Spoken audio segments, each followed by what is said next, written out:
Let us start with the purpose of the Future State VSM. Number 1. Build a value stream where single processes are linked to their customers. Number 2. The processes produce only what is needed, when is needed, in the quantity needed. Number 3. In the future state, the wastes highlighted in the current state are eliminated. Now, the steps to follow are A. Meet with the team in front of the current state VSM.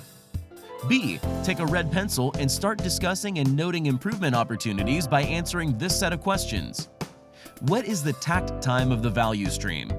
Is it possible to build a supermarket where the customer pulls? Where in the process can we use flow? Where the processes are too far and we need supermarkets? Where will we set the pacemaker of the flow as a single point of scheduling? How will we level the production mix?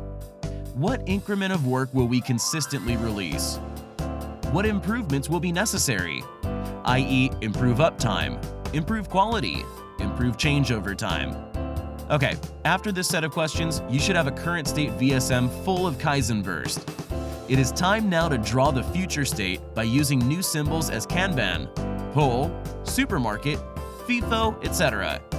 For each Kaizen burst, try to imagine an impact on the KPIs as inventory, lead time, or quality.